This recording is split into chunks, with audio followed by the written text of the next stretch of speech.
I'm Barry Funkhauser, and from Lake Arrowhead, California, this is the Barry Funkhauser Show. Well, it's Fat Tuesday. Here's what's going on today. Worthington Ford in Long Beach is closing, and Kentucky lawmakers are considering a drag show ban. With me, as always, is from Los Angeles, is my general know-it-all current events guy, Joe. Hey, Joe, how's the weather down there? Oh, dude, I forgot to tell you. Our heater blew out. Oh no, dude. Like 4 or 5 days ago. So, I mean, luckily we live in Southern California and it doesn't get like frigid, but we've been waking up and it's been like 66, 65 in the apartment. The last couple of days, the new weather in KCal has been saying that over 1,000 feet elevation, expect snow. So that's Altadena, that's Pasadena, that's some parts of Thousand Oaks, that's definitely Lancaster and Santa Clarita getting snow this week. Wait, no, Altadena's not over 1,000 feet in elevation. Yeah, it is. It's like 1,200. No, I'm calling you on that. Altadena elevation. Holy Moses! 1358. You're right. It's up the hill. That's crazy. Climbing up the San Gabriel. No, I know it's up the hill, but I thought I didn't think it was going to be like over 1,000. See, Pasadena is only 863 though, so I think at the top of Altadena, sure, it could be like 1,400, but not like horrible Altadena proper. Burn out your heater, man. Better work that out today. No, our super's on it. He's fixing it. There's like, I don't know. He came down. We've been complaining. He's like, I don't know. The heat's coming out. Then he went at it and he said that, I don't know, like some little cylindrical looking thing sputtered and popped and stopped. So it was definitely broken. So he brought it down to me. I don't know. It looked like a big plug-in cylindrical battery type thing. What broke.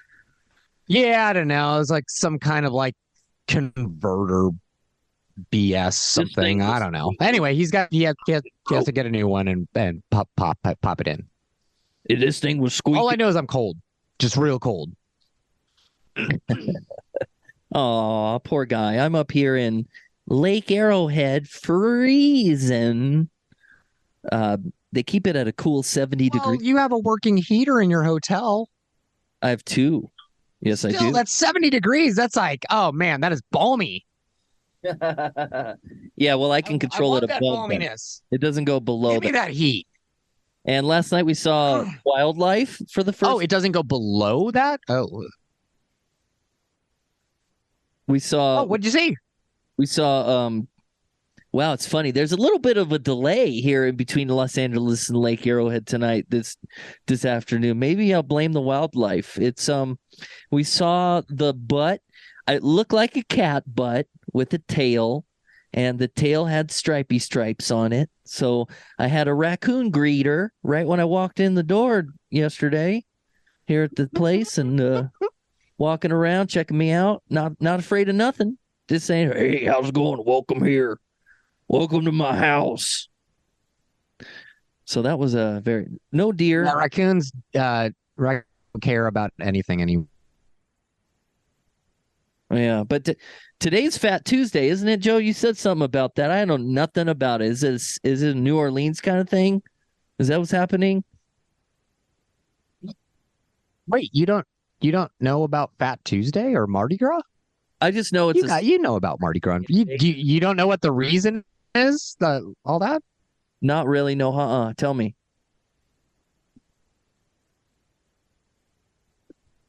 I just thought that this was just kind of like universally known. I guess when you grow up Catholic, then it just kind of like happens. Okay. Fat Tuesday is like one of the biggest hypocritical days in all of Catholicism, because tomorrow is Ash Wednesday. Ash Wednesday is the start of Lent. Lent is 40 days of repentance and reflection before Easter. So it's when all the good Catholics are supposed to, like, figure out how they're being bad and how to turn that around and how to live a more godly life in the image of Jesus, all that stuff. So here's the hypocritical part to me. So they're supposed to, like, take the next 40 days starting on Ash Wednesday to, like, be good, like be the best Catholic, best person you could be, right? Well, Fat Tuesday is the day before Ash Wednesday, and literally it's like the biggest day of debauchery in all of religion, in my opinion. So all these people go out and they take this last day to just go nuts and literally do all of the things that they're not supposed to do as good Catholics or good Christians. They go and get wasted. They do a bunch of drugs. They, like, like the Mardi Gras parades literally all over the world are just filled with debauchery. And it's like, which is fine. If you want to go have a party, that's fine. But these people are, like, having a party and doing everything that their religion tells them not to do to get it out of their system before they have to, like, quote unquote, be good for 40 days. So I don't know. It just seems like, yeah, not for me. Not a thing I'm into. Doesn't sound. No, it's not a thing that I'm really into. Like, I've never wanted to go to the Mardi Gras parades in New Orleans. Here's the reason why. Like, I hate crowds of drunk people because drunk people are so dumb and so inconsiderate and rude and loud, and I just can't stand it. So I don't want to put myself in the middle of, like, a crowd of drunk people screaming at women to show me your boobs. Guys, go to a freaking strip club if you need to see some, or, like, just go online. There's porn everywhere. Like, the whole concept of Fat Tuesday is just so dumb to me. And I know I'm going to get, like, lots of hate mail because of this. The thing is, here at the Barry Funkhauser Show, we love pomp and circumstance, together or separately. And Mardi Gras is full of that pomp and circumstance. Yeah. And today's news stories actually are filled with that too. And they're kind of bummers, Joe. I'm really bummed out at both of the stories that I brought today. Can you believe this? I'm really bummed out about the first one. It's like my childhood is passing on. Usually I'm here with, bunny rabbits and fluffy tails. But today it's a dark day. Worthington Ford, known for owner Cal Worthington and his dog Spot, will close at the end of the month after the family announced its last dealership has been sold.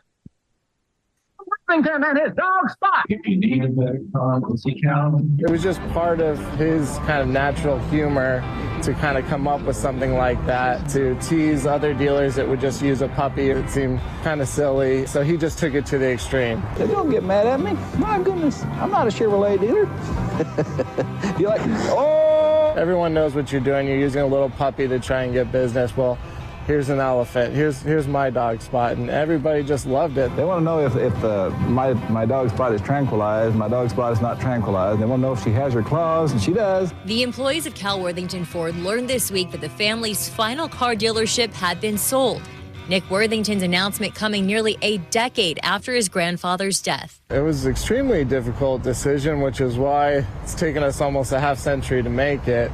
The employees have been around here longer than I've been alive. If you want low payments, come to Worthington Ford. Cal Worthington's ability to engage buyers and close a deal was legendary. At one time, his car empire totaled 27 dealerships that sold more than 1 million cars.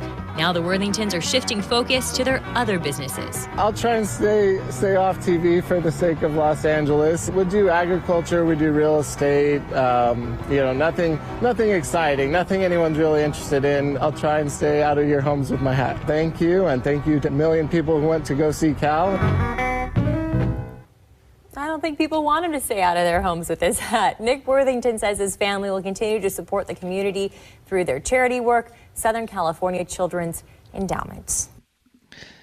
Joe, come on, man. Commercials of my childhood, man. The Cal Worthington commercials, you couldn't escape them. They were everywhere. What? I actually met him. My dad took me down to meet him once. He and my grandpa were buddies. Oh, for real?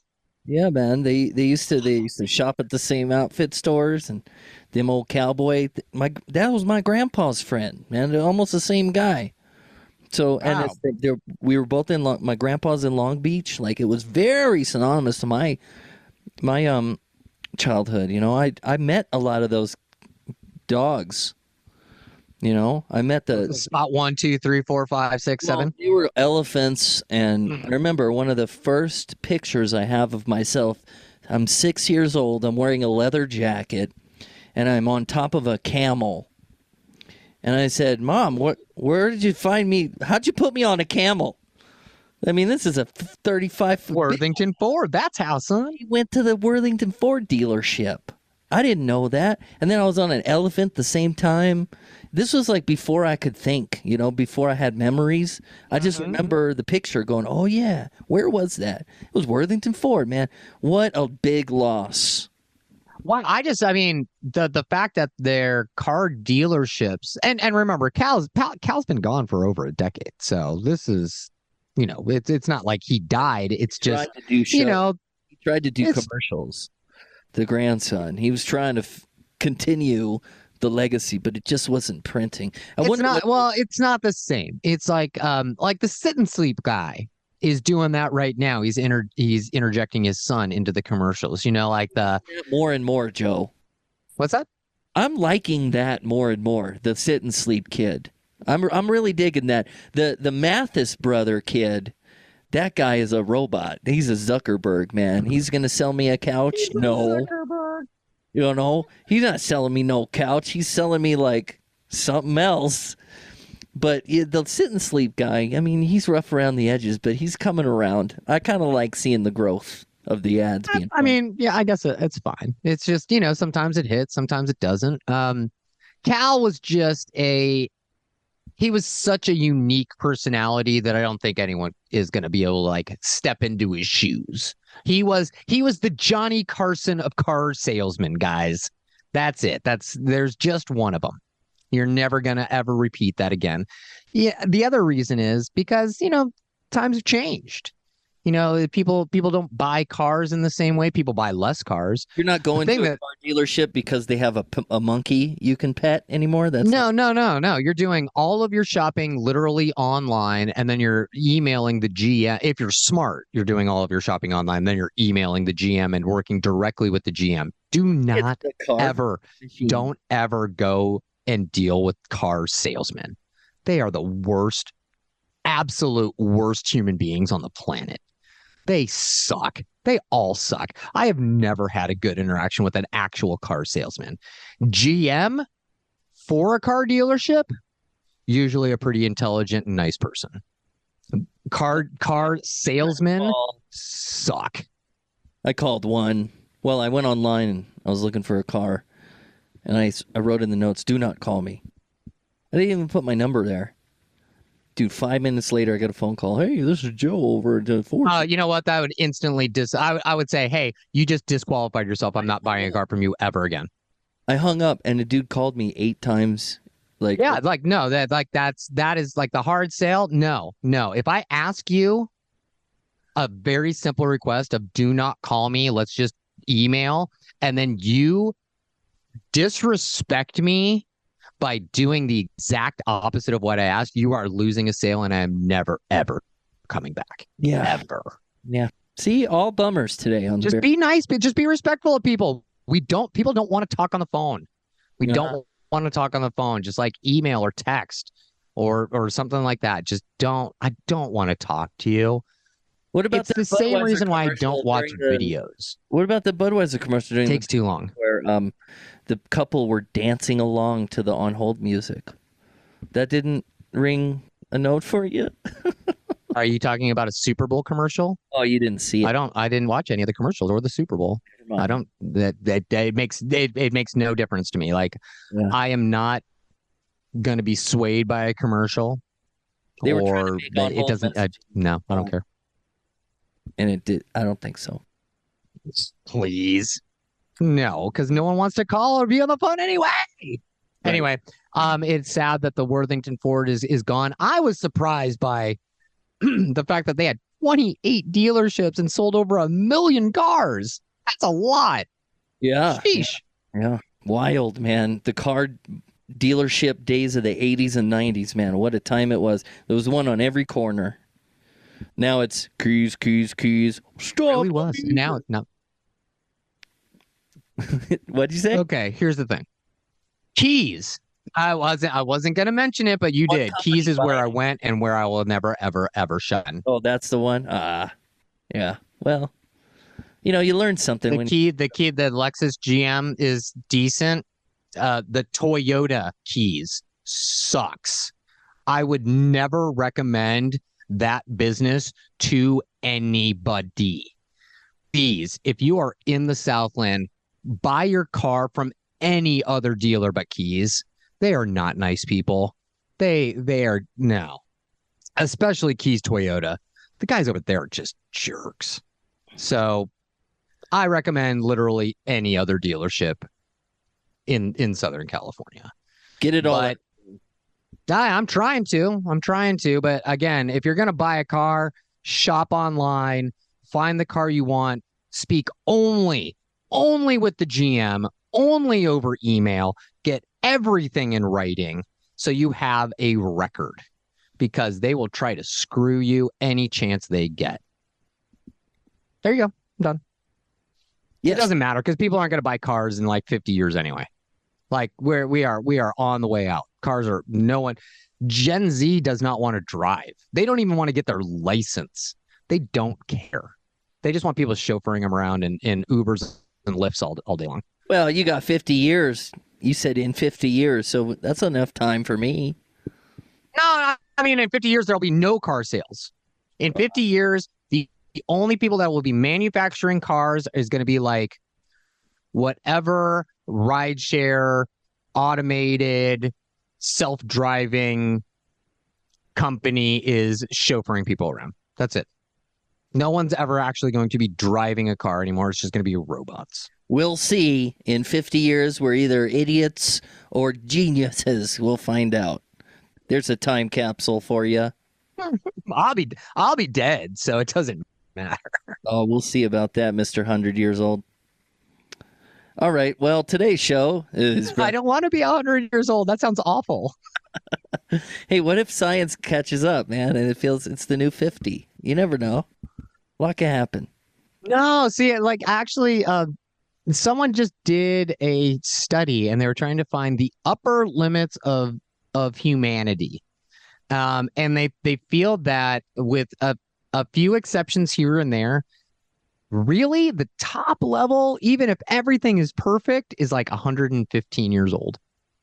After that, the body just cannot do anything. So unless we like figure out a way to reverse telomere length, and I'm getting into the weeds here. Anyway, we gotta figure out, we gotta science the shit out of this so we can get past 115 years old. Damn, man. It just gets more and more depressing tonight on the show. Sheesh. Well, let's bomb it into the ground after this. Today's show is brought to you by Florida Lock European Inn, Southern California's romantic flower of the lake. Book a room in the heart of Lake Arrowhead, California. Visit floridalock.com. It's a beautiful location, Joe, and I realized now, although it's very beautiful, I know why I am in such a bad, depressed state of mood, and that is because I had to unplug the heater to plug in the equipment, and it's freezing in here. So it's freezing to death. It's got to be 30-something in this room right now. They say it kept it at an even No. It's cold. It feels cold. No, it's probably in the late. I know. Okay, we're going to finish up real quick, and then you're going to be able to plug everything back in and enjoy your last day in the lovely Lake Arrowhead at the lovely Florida Lock, and you'll warm up, and we'll get you there. Don't worry. We're going to get you there after just one more story. Yeah, I said you told me to come back in August, and it looks very likely because this is a great place. I didn't see one other person. There was a couple other people here, but there's a great room downstairs with a bunch of Victorian era stuff. It's a fun little place, man. If you're ever in Lake Arrowhead, pop on by. Fleur de Lac. All right, more news. Oh, it's a fantastic place for a wedding, by the way. Yes. Gorge. Joe's favorite word, gorge. Stop it. All right, and finally, to bum you out, Kentucky lawmakers are considering a drag show ban. The pending state bill would place strict restrictions on drag performances and other adult-oriented businesses. Listen to this. For Uma Jules, performing in drag is an outlet for her creativity. She says doing this saved her life. I didn't have purpose, and drag brought purpose to my life. She sees it as a chance to create something beautiful. For me, drag is an art. Once a month, she performs here at Crossings, a gay bar in Lexington co-owned by Rebecca Richter. And we host quite a few of those here. But if some state lawmakers have their way, the curtain will close on their performances for the final time. It seems we're quite specifically aimed at diminishing the visibility of our community. The bill focuses on what it calls adult-oriented businesses, including places that host drag performances. Under the proposed law, bars like Crossings wouldn't be able to host drag shows because it is less than 1,000 feet from a park, a library, and a residence. Just one of those spots is enough under the law. It makes me very sad. Bill co-sponsor Lindsay Tishner told us over the phone that part of her concern stems from hearing about what she calls a family-friendly drag performance at a park in Owensboro that children attended. They're adult-oriented performances. There's no reason children need to be exposed to that. Jules says that people like Tishner should see a drag performance for themselves where they can see performers adapt to who is in the audience. Drag is just about the most unsexy thing I can think of doing. And if you are wanting to sexualize drag, I think that's on you and not on the performer. What do you say to people who might say that not all drag performances are sexualized? Well, I guess my question in turn would be, why do they feel a need to expose children to any of it? Richter says bars like theirs already don't allow people under 21 in. I think we have to put some standard around it. Otherwise, the door stays open. Jules says people can leave a show at any time and added the drag shows aren't the only place where kids could be exposed to obscenities. I think laws that limit creativity or seek to censor art don't have society's best interests at heart. In Lexington, Ricky Sayer, LEX 18 News. And the last part really rung with me. When you're making laws about creativity, that's where I draw the line, Joe. What do you think about it? This is stupid. Here we go. And these people are they're bigots, and they just need to get over themselves. And yeah, this is on them. If they're sexualizing drag, that's on them. That's not on the performers. That's just on them. The one thing that I am happy about is this is happening in Kentucky. You know why? You know why, Barry? I mean, I could guess, but tell me. Because Kentucky has a Democrat as governor. And so he's just going to veto this bill. And I don't think the legislature has enough votes to override him. So it doesn't matter. All right. So the whole thing's dumb.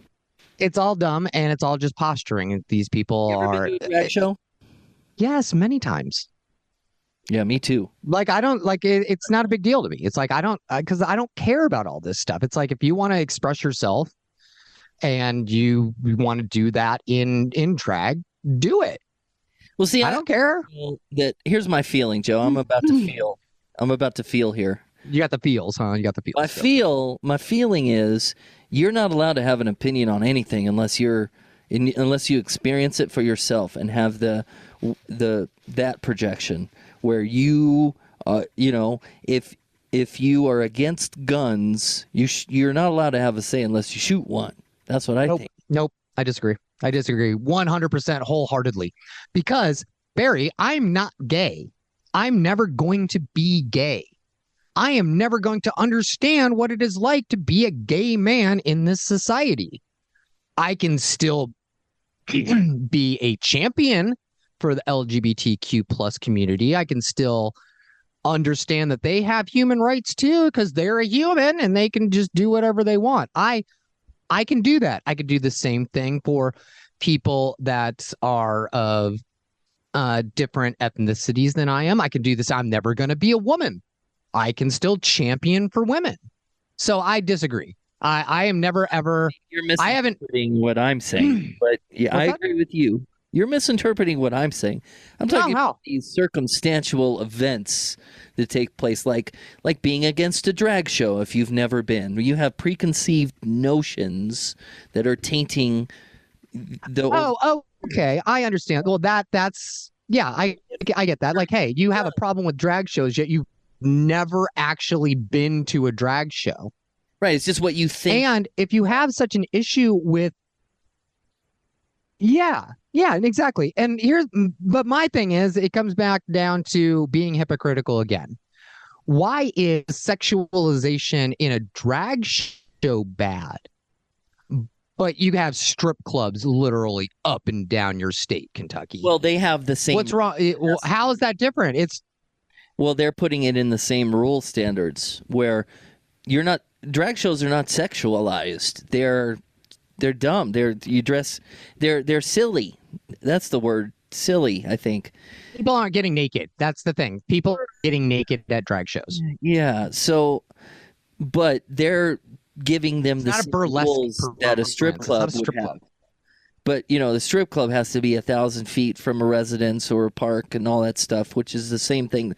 They're trying to put them in the same category. Which I don't think that's it's just it's dumb, and it's just people that are scared because they don't understand, and they don't want to try to understand. Oh well, we're so lit up about drag shows. Joe, would you go with me to one? And what if I was performing? Is that okay? Try that again, and let's get that whole sentence out. Try one more time. Would you be interested in going to a drag show with me, your co-host Barry Funkhauser, one of these days?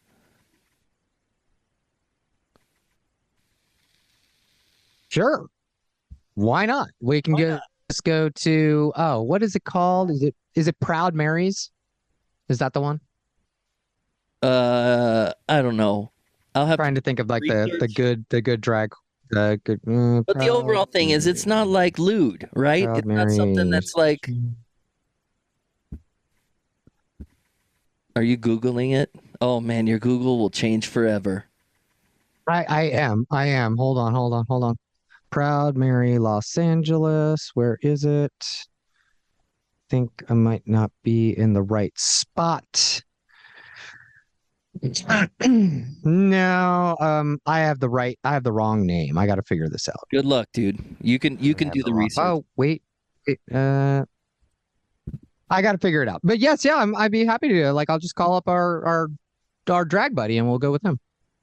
Are there drag shows where girls dress up as guys and run around? Like the opposite? Yes. Oh, there is actually a great troupe in Los Angeles that does that. Oh gosh, what is the name of that group? Again, I have to do research because this is pre-COVID, so I've lost a lot of my memory on this. Oh gosh, yeah, they were fantastic too. Okay, so the moral I love when they do. And they're really creative because usually they do like a musical act as well. So it's okay. Good times. But the moral of the story here, Joe, is you would go with me outside and partake in these what Kentucky would consider lewd acts. That's saying that you would. Yeah, because they're not lewd acts; they're just fun. See, now there's a light at the end of a dark day here on the podcast. After all, I just wait. Okay, if Kentucky has such an issue, are they going to like outlaw RuPaul's drag show? Are they going to try to like take that off the air in Kentucky? Hey, man, don't put it past him. Like, that's the thing. It's like, guys are dumb. All right. Well, since we're all going to hell now. Let people live their lives. Since we're all going to hell now, Joe, next time we'll be talking, I'll be in Sin City at a hotel that was built. Hey, all right. At a hotel that was built in 1999. And I'll tell you more about it next time. New hotel? What hotel is that? I'll leave it up to you to guess what hotel was built in 1999 on the Strip that I will be staying at, talking to you from next. It'll be a surprise until then, Joe. This is the Barry Funkhauser Show. Here's Cal Worthington at his dog Spot. If you need a better car, go see Cal. For the best deal by far, go see Cal. If you want your payments low, if you want to save some dough, go see Cal, go see Cal, go see Cal. Any model, any make, go see Cal. Give your pocketbook a break, go see Cal. Save some money, save some time, save a nickel, save a dime, lower prices every time, go see Cal. Oh, jalopies on the blink, go see Cal. Maybe later than you think, go see Cal. 1,000 cars from which to choose, let him drive away your blues, go see Cal, go see Cal, go see Cal. Lowest payments in this town, go see Cal. For the lowest money down, go see Cal.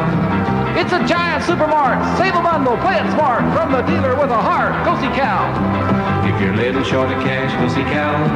Trouble's over in a flash, go see Cal. The down payment he'll arrange, get a 10-day trial exchange, go see Cal, go see Cal, go see Cal. If you want more for your trade, go see Cal. Better deals are never made, go see Cal. If you need a car or truck, if you want to save a buck, if you want to change your luck, go see Cal. If you want a better buy, go see Cal. You're the guy who's satisfied, go see Cal. Give a new car to your wife, she will love you all her life, go see Cal, go see Cal, go see Cal. If your axle is a sagging, go see Cal. Maybe need a station wagon, go see Cal. If your wife has started nagging and your tailpipe is a dragon, go see Cal, go see Cal, go see Cal. Long Beach is where he's at, go see Cal. Hey, that dog looks like a cat, go see Cal. When you go out to the lot, better watch out for old Spot. If he gets a little hot, go see Cal. If you're looking for a better set of wheels, I will stand upon my head to beat all deals. I will stand upon my head till my ears are turning red. Go see Cal, go see Cal.